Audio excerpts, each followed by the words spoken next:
Bonjour. La saison 4 de The Boys est la prochaine histoire de la franchise de super-héros, et la fin de l'épisode 7 de Gen V a peut-être mis en place la nouvelle saison avec la scène finale passionnante de Victoria Neumann. Et c'est juste après ça.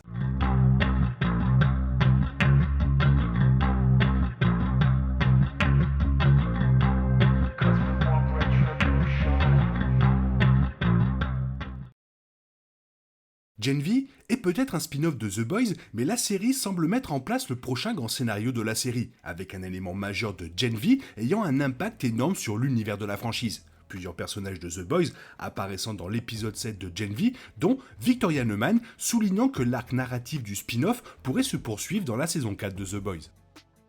Bien que Victoria Neumann ait été teasée tout au long de Gen V, elle apparaît finalement dans l'épisode 7, avec ses intrigues en arrière-plan et la mise en place de la saison 4 de The Boys. Jusqu'à présent, l'un des éléments les plus importants de Gen V a été le virus super, capable de tuer un bon nombre de super en les infectant. Bien que Shetty et Cardoza aient apparemment eu leur propre plan pour le virus, Victoria Neumann est intervenue, le virus étant désormais entre ses mains à la fin de l'épisode. Neumann n'est cependant pas la seule personne à le savoir, avec Grace Mallory sur ses traces.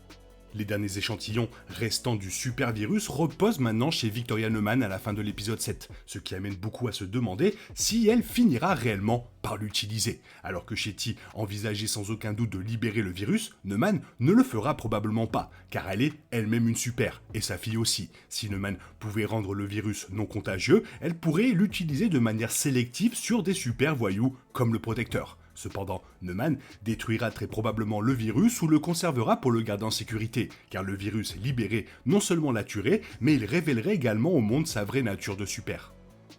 À la fin de l'épisode 7, Victoria Neumann rencontre le docteur Cardoza dans un parking isolé. Le docteur Cardoza remet ses échantillons du virus super à Neumann, croyant qu'il sera entre ses mains sûr lorsqu'il passera sous la protection des témoins. Après tout, Cardoza estime que Neumann est une honnête politicienne, pas une super sanguinaire. Après avoir remis à Neumann le virus, Neumann fait exploser la tête de Cardoza, laissant son cadavre dans le parking alors qu'elle s'éloigne. Ce moment choquant a conclu l'apparition de Neumann dans l'épisode 7. Alors, pourquoi a-t-elle fait cela ?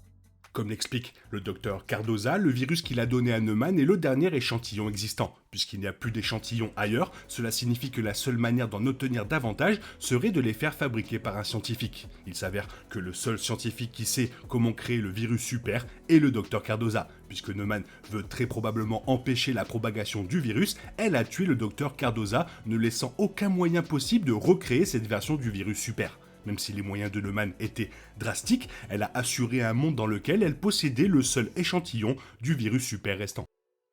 Après l'épisode 7, Victoria Neumann dispose désormais de 2 armes contre le protecteur qui peuvent être utilisées pendant la saison 4 de The Boys. L'échantillon du virus super est le plus évident, car elle a été prouvé qu'il élimine presque tous les super. Si Neumann peut trouver un moyen d'infecter le protecteur sans s'infecter elle-même, il ne pourrait rien faire pour empêcher sa mort. Bien qu'il soit le super le plus fort, cette arme biologique fait de Neumann une ennemie beaucoup plus dangereuse si elle décide de l'utiliser contre lui ou contre d'autres héros de vote dans la saison 4 de The Boys.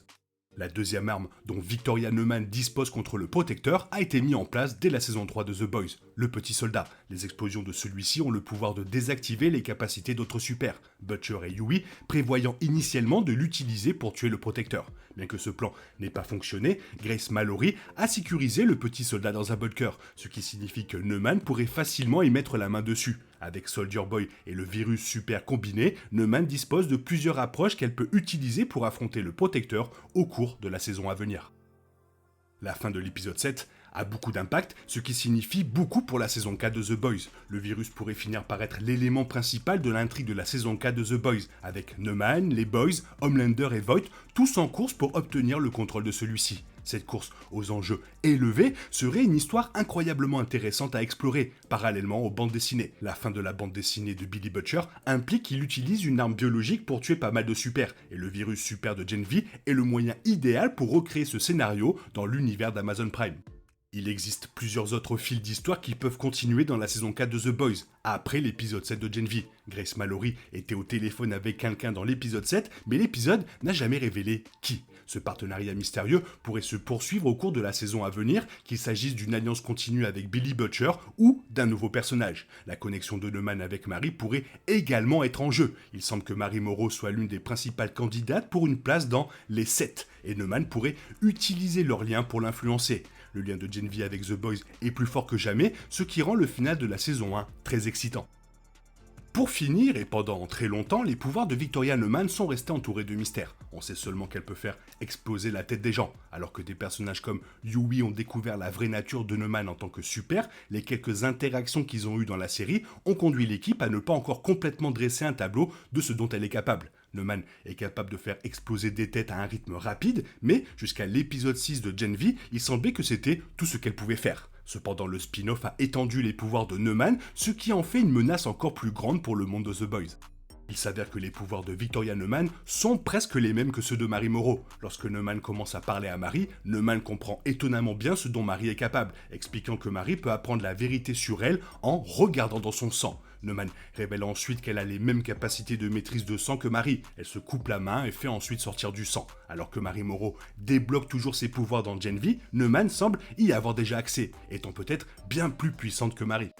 Bien que les pouvoirs de Victoria Neumann dans The Boys soient assez similaires à ceux de Marie, ils diffèrent considérablement. Les yeux de Victoria Neumann deviennent blancs lorsqu'elle utilise ses pouvoirs, et ce détail se produit depuis le tout début. Les yeux de Marie Moreau n'ont pas été montrés pour faire cela jusqu'à présent, ce qui la différencie de Victoria. On ne sait pas pourquoi les yeux de Neumann font cela alors que les yeux de Marie ne le font pas. Le visuel cool rendant les pouvoirs partagés des personnages un peu plus alambiqués. Cependant, ce n'est pas la seule différence entre les pouvoirs de Neumann et Marie.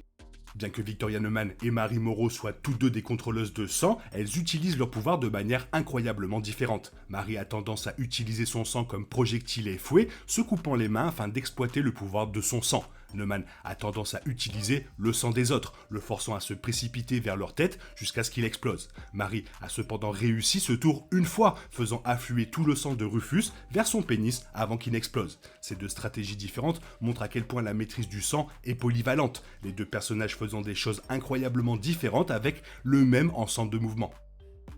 Et quand on voit le trailer du dernier épisode, franchement, ça sent bon. Toi, qu'est-ce que tu as pensé de l'épisode? Fais-moi part de ton avis dans la zone commentaire. Sinon, il est temps pour toi de reprendre le cours normal de ta vie. Bien sûr, on se retrouve bientôt pour une nouvelle vidéo. Bisous bisous, bye bye. Oh yeah, we want retribution.